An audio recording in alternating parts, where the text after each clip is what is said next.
Welcome back to the Dr. Melissa Show. So today we are going to talk, kind of continuing our conversation last time about happiness. We want to talk about happiness in the workplace. This is kind of focusing more on your work environment and how you apply some of the ideas and new ideas that we're going to introduce this time into your workplace. And hopefully these are ideas that can inspire you and motivate you to do something different or view things differently to find more happiness in your personal work. So I want to kind of start off talking about Tony Hsieh. He is the CEO. Well, he was the CEO of Zappos. Zappos is a shoe company. He kind of brought it from $0 profit to $1 billion in the course of 10 years. And in that experience, he's able to share a lot about how he's able to bring life to this company. And one of the main things about his philosophy and his way of delivering happiness to his customers is that, this is a quote from him, "Our philosophy is delivering happiness to customers and employees. People may not remember exactly what you did or what you said, but they will always remember how you made them feel."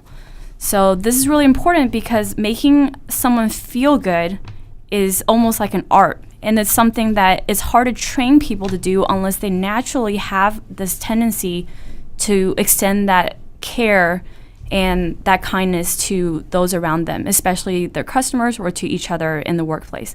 And so that's something that I want to focus on because Tony Hsieh says, to establish this quality of care for your customers, you have to establish tremendous culture in your company. He says, your culture is your brand. So at Honey Dental, this is my dental practice where we try to apply some of these ideals. So it's very important to me that the team gets along very well outside and inside the workplace. So we spend a lot of time and effort to bond outside the workplace, and we kind of have a lot of experiences from that. And I just want everyone to kind of share, how does that make you feel to be able to bond with your coworkers outside the workplace, and how you think that benefits our culture? Well, I mean, I myself feel like when we're doing all this bonding and activities and everything, like, you guys are like my family now. Just because, oh yeah. Don't start crying. Oh, I'm tearing up a little bit. It's okay, guys. I mean, I spend so much time with you guys outside of work as well as like in work. And I mean, you guys are like all my friends, family, and everything. So I definitely feel like having that connection with everybody, it definitely helps at work because like we all just are there to like back each other up and everything. And like having that trust in everyone is like, I mean, it makes everything work so much easier at the office.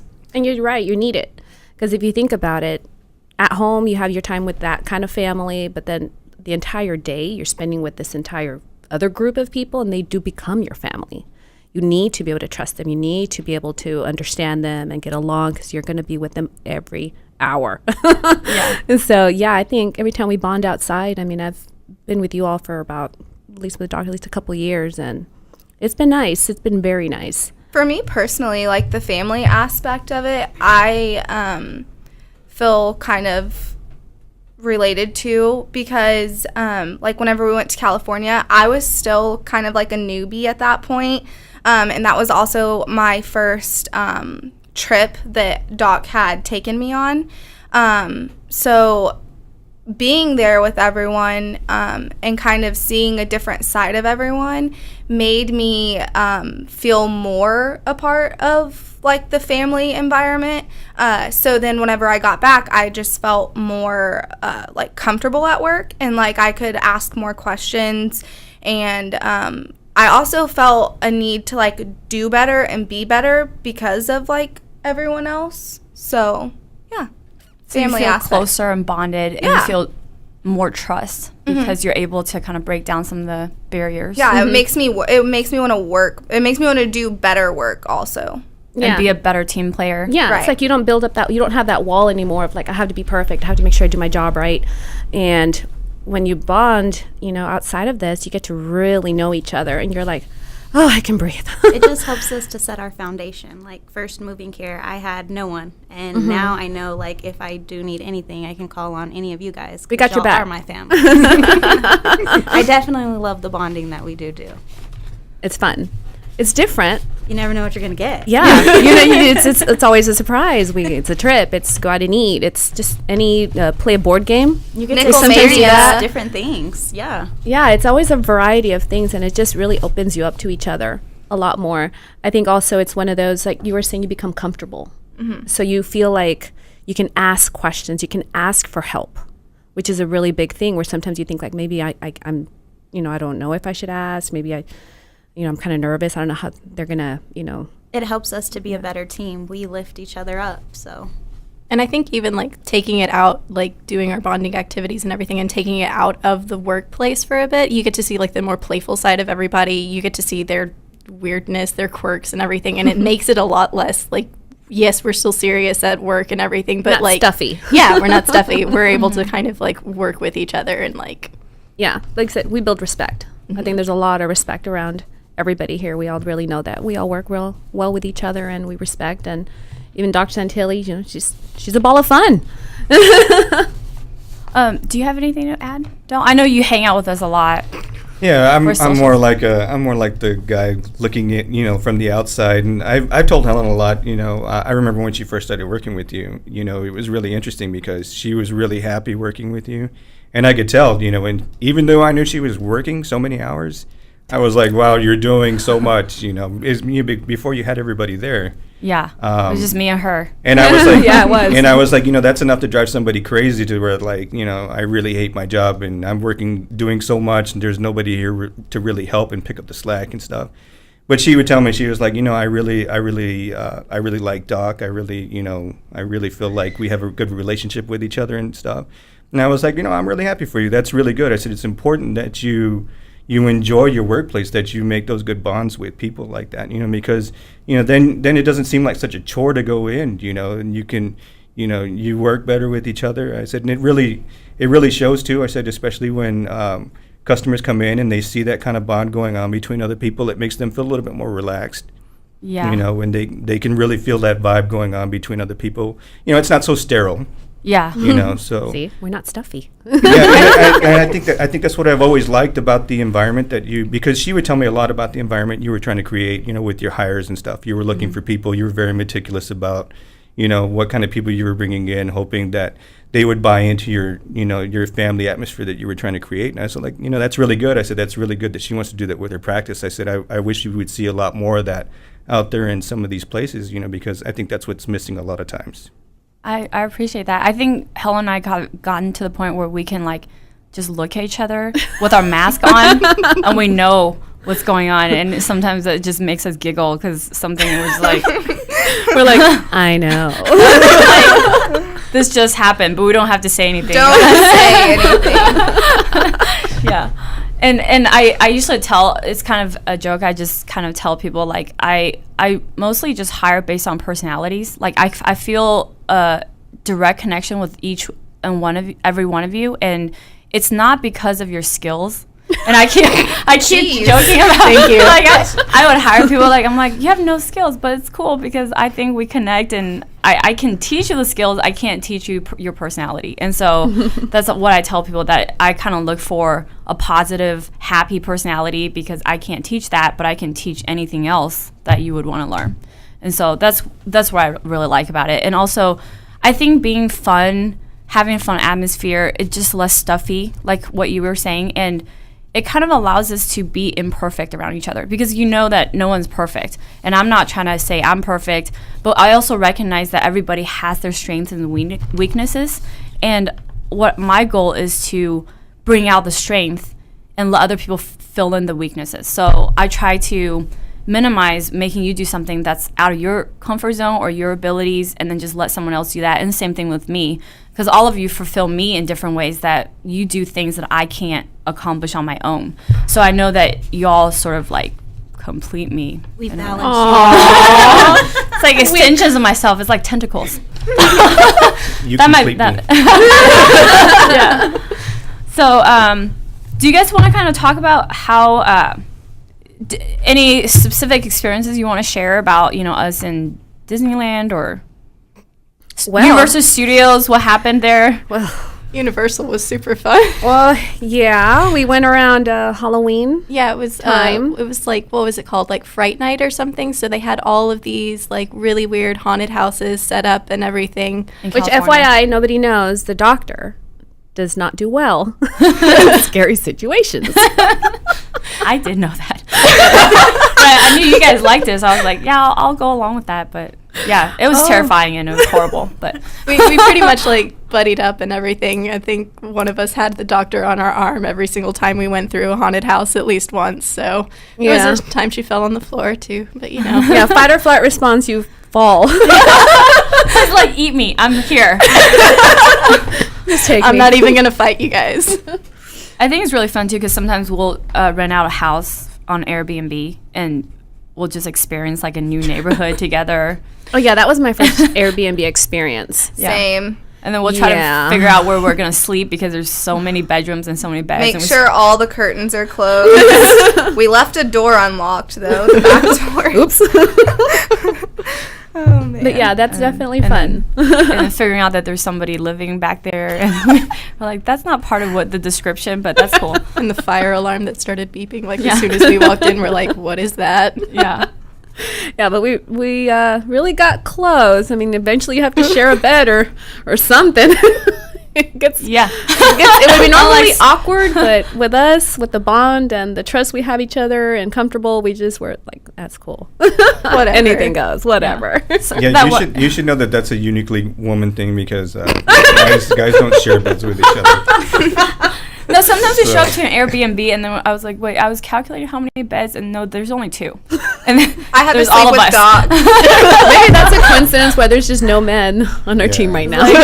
We just put like pillows between, like, we're good. We got a fort going. We got to sleep on the floor.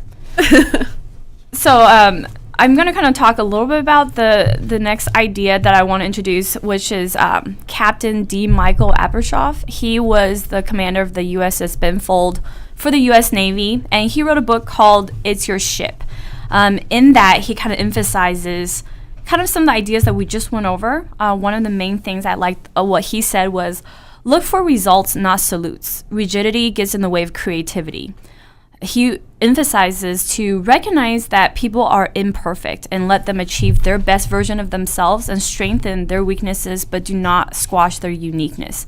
So that's something that I embrace in my office because I want to make sure that everybody knows that we know each other's stories and we are a non-judgmental environment, and whatever that you have going on in your personal life that may affect your workplace, instead of trying to hold it in and cope with it, kind of share with us so that we can help you through that process because we're fair understanding. For example, we have another team member, Marissa, who's not with us right now because she's actually delivering a baby probably today or tomorrow.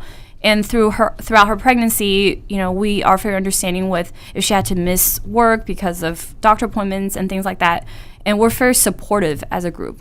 So if rigidity means if I set up a rule in my office saying you cannot miss work for more than a certain number of hours per pay period, and it doesn't matter what's happening, if you miss it, you're done, you're gone kind of thing. I feel like that would create a very non-trusting and rigid environment.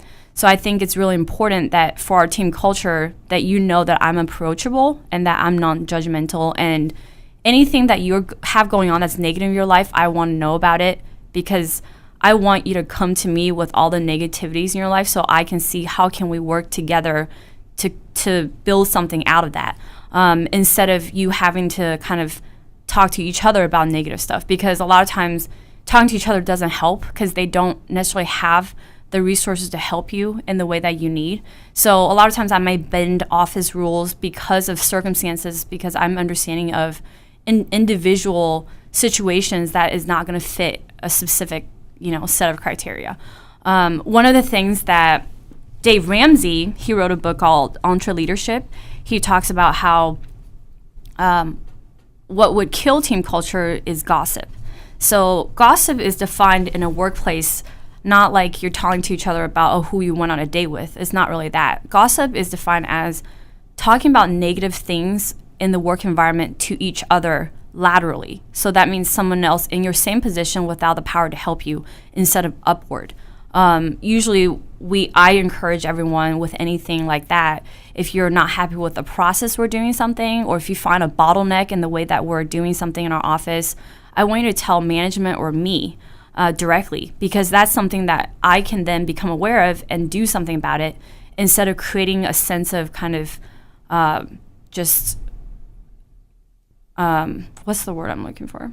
Like if you're complaining to each other and you're helpless in that situation, it just kind of makes you feel. It brings down the morale. Yeah. There's just kind of like a cloud of negativity. Yeah. around It you. kind of spreads. You're not motivated. You're just like complaining and down. And You're a Debbie Exactly. Downer. Yeah. You're a Debbie Downer. Yeah. So I think it's important that you know that, you know, you can approach someone who can maybe help you change the situation instead of just complaining to each other, because that may not help.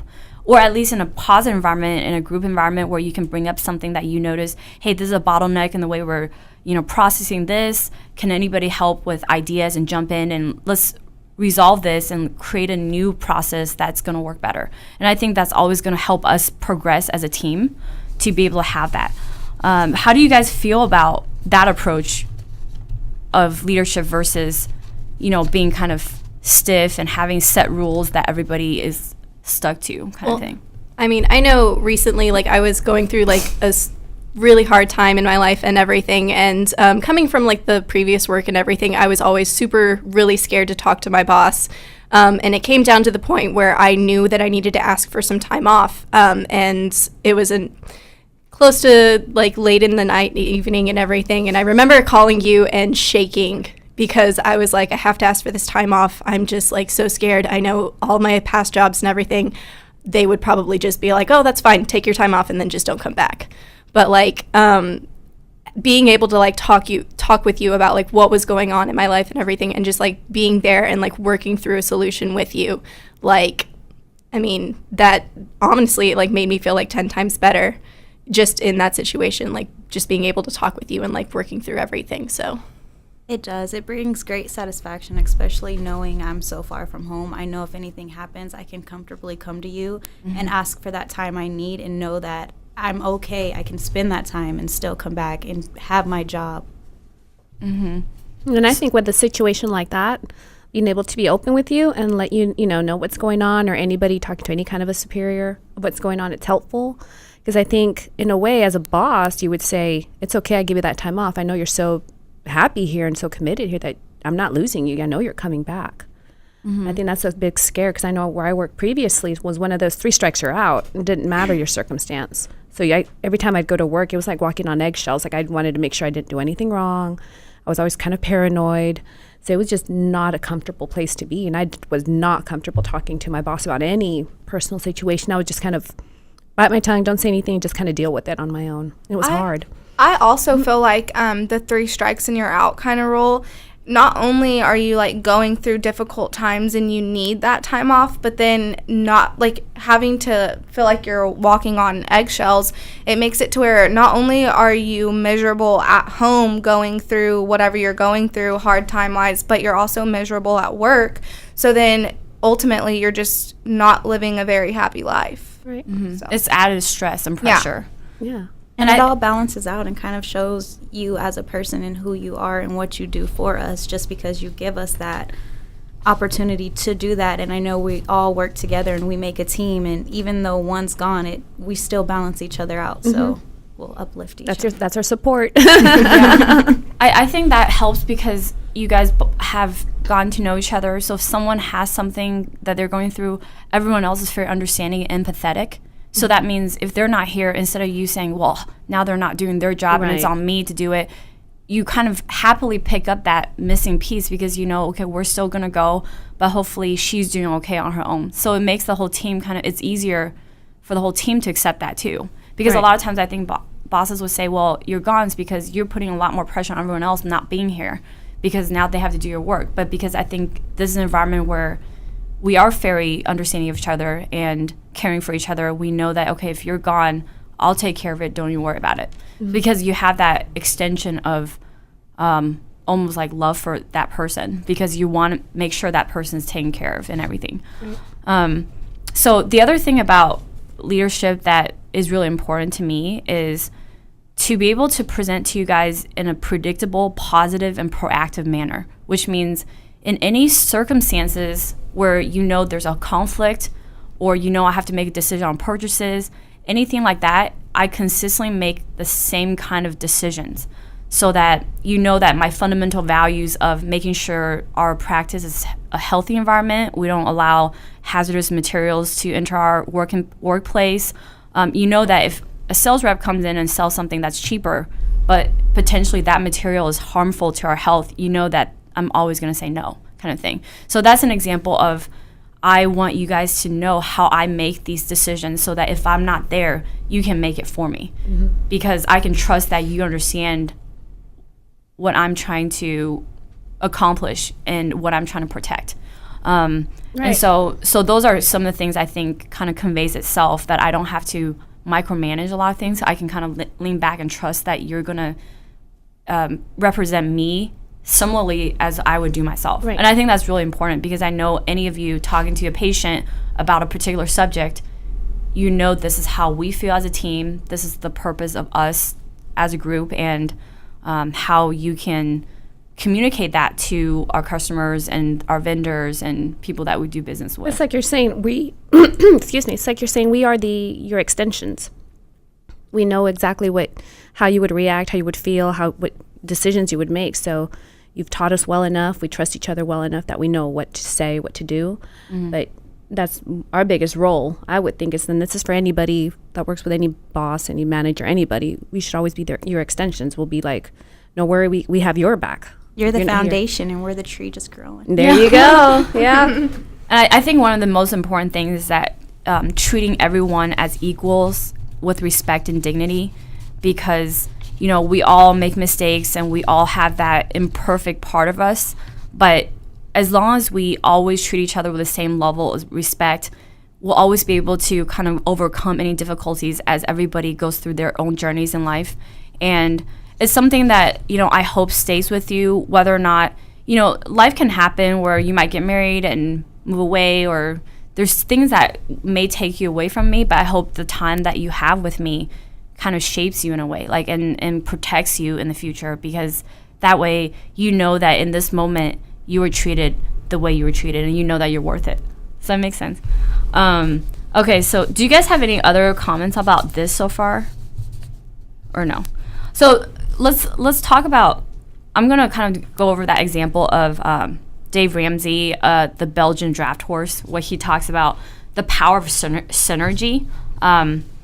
So one horse, he says, can pull 8,000 pounds by itself. But if you put two horses together, they can pull 24,000 pounds. That means that's 3 times the weight of one horse, which means if two people are on the same wavelength and they're helping each other out, you're able to accomplish more as a team. But if these horses grew up together and trained together and think alike, and their steps are synchronous and everything, these two horses can now pull 32,000 pounds, which is 4 times the original amount of one person. So if you think about the power of that kind of synergy, if you are able to be trained together and you think alike and you have the same base values, what you can accomplish together as a group is a lot more powerful than what you can do on your own. So it's almost like you can almost count on each other. It's kind of like a soccer team. You each have your own kind of positions, but to get that goal in the goal, you have to, get the soccer ball in the goal, you all have to do your own part well and kind of trust that the other person's going to do their part well. You know what I'm saying? So do you guys have any comments about this? The fact that these horses can do so much? I do, just because this is kind of a little example, but with Helen, she was obviously at the office before me, but she also had past dental experience too. So whenever I started working there, a lot of the things that I learned based on how you work were through her. And so she taught me a lot, and she shared her information, anything that she knew, all of her knowledge. She knows a lot of things, but she shared it all with me, and it made it to where I felt more a part of a team, and so it made working together easier, and I feel like we can accomplish a lot more whenever we do work together. We do. And you're right. It's a lot like you said, it's a lot of teamwork. Whenever you have somebody new, it's kind of hard because you got to train them right from the beginning, kind of get, all this information out there. And it's good not for me to like hold back any information or anything like that, because then you're not going to be comfortable. You're going to be, lost. But I think that in an environment when all of us can work together, I can, even like you were saying, if let's say I have to take off, I have to have a day off, there's complete trust in me. I know that she's got it covered because she's comfortable. She's I'm not going to say she's been taught well, because we all learn together as a team, but she, like I said, just working together has really been, easy. Mm-hmm. And then also, how do you guys feel about having the ability to kind of, trust each other in a way that maybe you've never had in a previous work environment? Like, how does that make you feel when you come to work and see each other? Like, does that kind of build up your own kind of confidence that, whether or not I'm here or not, this work will get done and I can count on all these people whether or not I'm here, kind of thing? Like I said before, just like you said, we had, let's say, my position is normally in the back, but then sometimes I've had to help out in the front because if somebody's gone or whatever the case may be. But it's good that, like you said, if we're a team, we're all teaching each other. We're open to ask questions if we're confused or anything. Somebody's there to answer you and help you out. So I think it's really helpful that we work really well. I think we can do it pretty smoothly if we had 1 or 2 people gone, which has happened. Sometimes we've had 3 people gone and we're like, well, I don't know how we're going to do this today, but. And I love the fact that we can play all parts of the roles in the office. We will multitask if we have to. You're like, I've never done this before, but I am today. But as long as you teach me. Yeah, but well, you do it comfortably. You're not too scared about it. You're just like, I'm just going to get in there because I know somebody's going to help me. I have confidence. My team has confidence in me. I may not do a great job, but I'm there. Yeah, like I got to assist with Doc, and it was just so relieving knowing that she walked me through every step that I needed to do. And if I didn't know it, I had comfort knowing that I can turn to her, and she wouldn't throw something at me. She would calmly just talk to me about it and help me get through it. Move the suction over to where she wants it. Sometimes I just hold your hand. I'm just like, it's right here. So one of the other comments that Dave Ramsey says is that, as leadership, you have to convey a sense of calmness and consistency. It's very, very important, no matter what the circumstances are, because especially in moments of kind of urgency, if you can convey that calmness, it calms everybody else too. So in situations where he feels if you fire too quickly, it will instill fear in everyone, because that means they will feel that this work environment is unstable.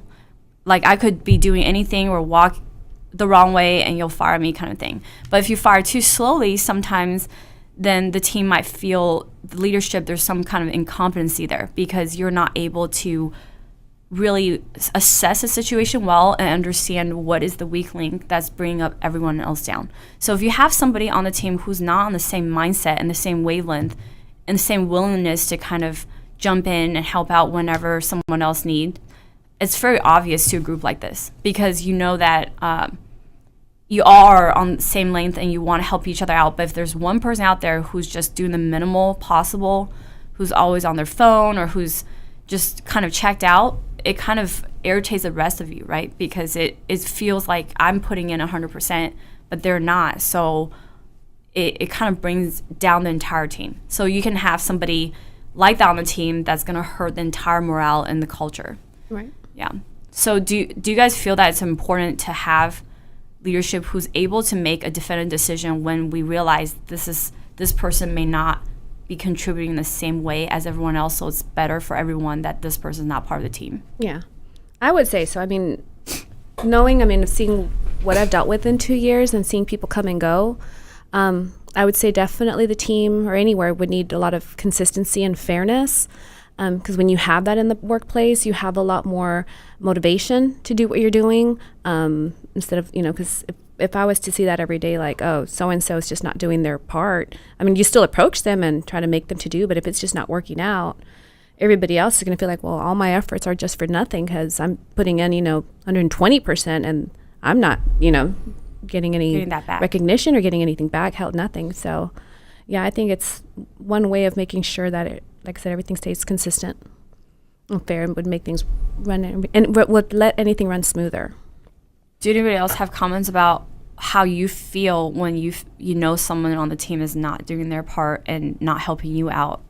Like, how frustrated do you feel, or, do you It just makes you feel not in sync anymore. Like, you get so comfortable with everyone, you're in sync, and you can tell if they're happy and doing their job, and when they're not, it just makes that gray area back there, and you're like, why is it so gray? Why do I feel so down? Mm-hmm. But just knowing that somebody's not pulling their weight, it's kind of difficult in a sense that to keep going yourself. yeah, like you keep going yourself, but also it's making you in your mind like, I'm putting in all this effort and this person gets to slack on something. Why can't I do what this other person's doing as well? And you don't want that in your workplace. You don't want somebody thinking that it's okay to get away with little things, because then everyone else is like, I can get away with it too. And then it just adds up. Yeah. Yeah. Yeah, and it's kind of like one bad apple will ruin the whole bunch. You want to make sure that, the team that you have and everybody that you're focusing on, that they deserve that focus. And if everyone comes to you and keeps letting you know, hey, this one person is not doing well, maybe give them an opportunity to correct. If not, then maybe it's best to let them go.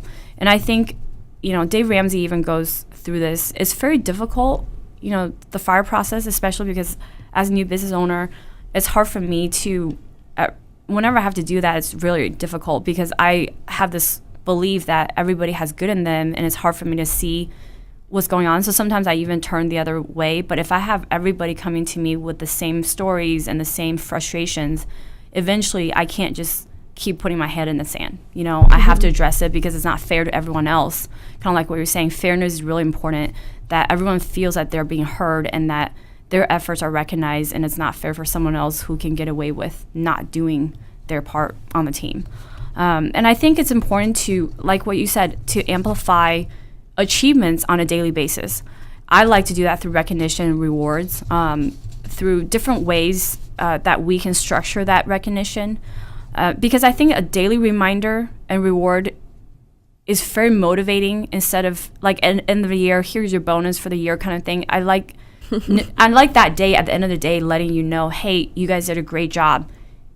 Here's something, or here's a recognition, something to kind of make you feel more appreciated that day. Mm-hmm. How do you guys feel about having that as part of our team culture? It's needed. I was going to say it's definitely needed, and it also works with the motivation in the office as well, because we do have daily goals that we're striving to meet, and yes, we are getting that recognition, but it's we're working harder to reach those goals as well. It's not just a office goal, it's a team goal. We contribute to it and we benefit from it as well. So it's nice to know that the higher and bigger goal that we're actually reaching for, we benefit from that as well. Yeah. Yeah, you're right. I think number one, it builds confidence, because we know that we're all doing the right thing. We're all have, you get that pat on the back. My biggest thing is thank you. Just anything, even having Taylor as new as she's been, Marissa, the other assistant, just even at the end of the day, just tell them thank you for everything you've done, because there's no way I could do that without, help. So it's sometimes just that little thank you is oh, I did help today. I think we did a good job.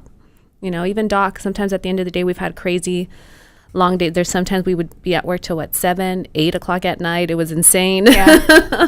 And at the end of the day, sometimes I'd get a text late at night. You know what? Thank you. Thank you for your hard work. And that just means a lot. You're like, wow, I'm appreciated. That's awesome. You see you in the morning. You did all your hard work for something. Yeah, it's all for something, but that that just makes you want to continue doing it. It doesn't have to be necessarily a monetary, reward. It's just makes you feel better. This is how people go to work every day and are happy to be there at work every day, because you appreciate it for, physically the work that you do, and, just everything around you. It's just, that's why I come to work every day. I'm like, oh, money's great, but it's not everything. That literally does not make you happy. One of the examples I like to kind of quote is, after 9/11, the idea of, let me go back a little bit, the idea of the importance of long-term retention of any workplace. It's important to keep people around. The great example is Southwest Airlines. After 9/11, because everyone was kind of scared of purchasing airplane tickets, the airline industry wasn't doing very well. And so there were a lot of layoffs throughout different airlines. But Southwest is one of the unique airlines that chose specifically not to lay off anybody, even though they were confronted with the same circumstances the other airlines were confronted with, which is loss of revenue. James Parker, the CEO at the time of this airline, said that, you have to be able to create a place where employees are proud to be there and they understand the company's mission and want to do the right thing. But if you expect everyone else to do the right thing as an employer, you have to do the right thing too. You have to know that in this situation, this is what I want from my employer. This is how I want to be protected, because it's not their fault something happened where it's out of their control and now they don't have a way to pay their bills. Does that make sense? And so what they did was they did not lay off a single person at Southwest Airlines, but somehow this airline still managed to make money every quarter since 2001. They actually had an annual net profit for 41 consecutive years, about $805 million per year. And so they're living proof that if you prioritize the people that work for you, that's actually a very good way to go. Because when you are able to retain your employees, you retain your customers, and then you satisfy the shareholders. So basically, the Southwest model is, the question, who comes first, the employee, customers, or shareholders? There's this conception that customers come first, customers always right, that kind of thing. And I'm not a big believer of that. I actually think that employees do come first, because their happiness, their satisfaction, dedication, energy is what conveys this company atmosphere, the culture, kind of like what Tony Hsieh was saying, how that's going to convey your brand to your customers. And that's going to make your customers happy, and then therefore for shareholders or whoever else is invested in the company. Do you guys have any comments about, the Southwest Airlines, or how you felt like that's something that kind of proves to you that this is a great mentality to have? Yes, thank you. If that employees come first. I'll start with the thank you part, right? It really does help, because some customers can have a bad day and without realizing it, they can take it out on us, not knowing that on our end, we are trying to give 100% to make sure that they do get the satisfaction, or we are trying to help them answer whatever it can be. Like, not all people are bad. So to know that for a change, the employee is the one that's right, it makes a world of a difference working for you. Yeah, I feel like it. You guys know that you can trust that in a situation, I'm always going to give you the benefit of the doubt, even if someone's throwing a fit, in the front office about something. I'm usually, because I know that you're an extension of myself and of each other, I know that you're making the most right decision within your circumstance and your knowledge. And so a lot of times, even if you did make a mistake, I would just kind of cover that. Like, I would protect you, and I say, okay, we apologize, we did this, how are we going to make it right to you, to the customer? But I wouldn't be throwing you on the bus, essentially, because I would say, this is, we did this, and how do we make it right with you, to the customer? But not necessarily saying, okay, well, they did that, and so therefore, too bad, or whatever, So I always want to make sure that you're protected in that circumstance. Do you guys have anything else to say or add to happiness in the workplace? Anything else that you think might be important for people to hear about these ideas? Anything else? Just as far as what you said about keeping everybody happy, as far as the bonding and understanding and trusting, it's like you're saying, putting employees first kind of thing is helpful. I think as an employee, like I said, we feel backed up, we feel trusted, that any decision we've made, if it's towards whether it's a patient or anybody, that we did it out of, like as an extension of you, there was a particular reason why we said what we said or did what we did, handled it as best as we could. But it's good to know that, we feel comfortable enough to be able to be like, it's okay. We're not going to get fired for this. We didn't do anything wrong. We just, we can be genuinely happy behind the choice that we made. Yeah. You're comfortable. You're not that if, like, maybe I should, done this. It's more like we know what we said for a reason. But that's one thing I like, is that we feel backed up and protected and trusted. I think it's a big deal of wanting to stay at a workplace for that reason. So it's like you feel empowered that you know that because you're trained a certain way, you understand the values, you're making the best decision you can, and then I will back you up. Right. And it doesn't mean we're always right. I mean, we could be wrong as a group. But, Yeah. but At least we're together. it's okay. Yeah. We can be wrong. But I also feel like, I don't know, I almost want to be like happy employees equals happy customers, just because we are able to keep like a positive attitude and everything. We know you're going to back us up. We know that we have that bond in our office and everything, that we're able to like laugh with the customers. We're able to kind of handle hard situations, but also like build relationships with our patients that are longer lasting because we have that positive attitude and because of the culture in our workplace. Right. She's right. We do make a family, right? All Oh, our yeah. patients kind of start building into our family. Some patients actually call this their family. They're like, oh, I'm here for my next appointment with my family. See you next week. Yeah. So I appreciate everyone's thoughts about this. I want to close with Tony Hsieh, back to Zappos, his quote that customer service shouldn't be just a department, it should be the entire company. He emphasizes that it's important that you carry that with you and make sure you're representing yourself well as the company, and that you're all unified in your identity as a company.